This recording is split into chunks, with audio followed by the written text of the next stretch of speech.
You know how sometimes we get so lost in our own problems that we just can't see the good stuff that's right there in front of us? Well, this story is all about that exact moment. It's about a grandfather who's feeling pretty hopeless, a beautiful, historic craft that's about to just disappear, and the one simple visit that changed it all, just by offering a fresh pair of eyes. So, our story kicks off with a young girl named Zainab. It's 2 weeks into her summer holiday, and she is bored out of her mind. She has this simple idea and says to her mom, "Let's visit Grandpa." Now, it seems like nothing, right? But that little suggestion, it's the tiny spark that's about to set something really amazing in motion. Right, so this first part, we're calling it the catalyst, because that one little summer visit is the thing that really gets the ball rolling on everything else. Zainab just thinks she's trying to find something to do, but she's actually about to walk right into the middle of a quiet family crisis.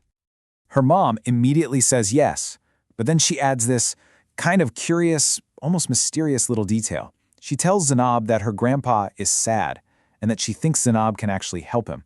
So all of a sudden, this isn't just a trip to see grandpa anymore, it's more like a mission. Zainab has been given this purpose, even if she doesn't totally get it yet.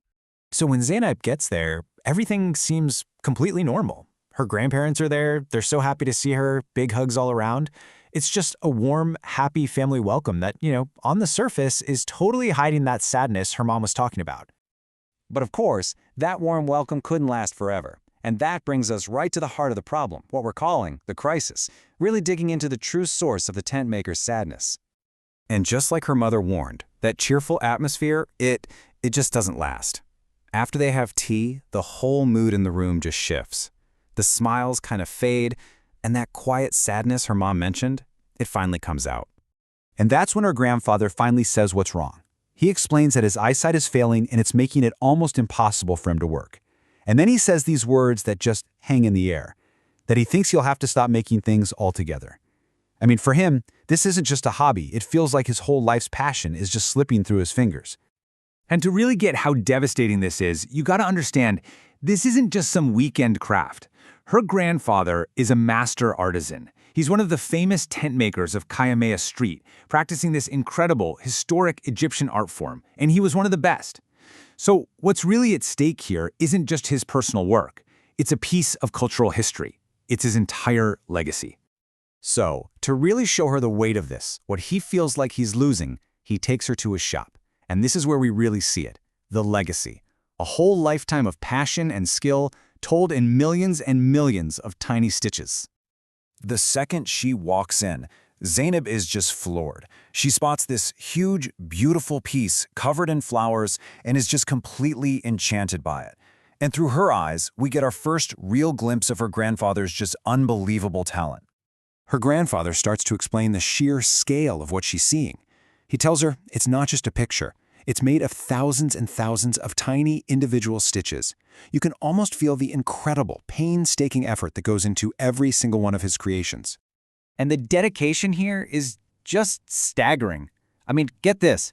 That one piece she was admiring, it took him 4 months to complete. 4 months of careful, focused work. All of it done by hand. Every single piece measured and cut and sewn by hand. So when Zainab blurts out, "That's amazing," well, that's exactly what we're all thinking. It's a level of craftsmanship that is just completely awe-inspiring. But it's right here, in this moment of shared awe, that the entire story pivots. This is the spark. That moment, a granddaughter's simple admiration lights up a powerful new sense of hope. And here's where you can see the two totally different perspectives, side by side.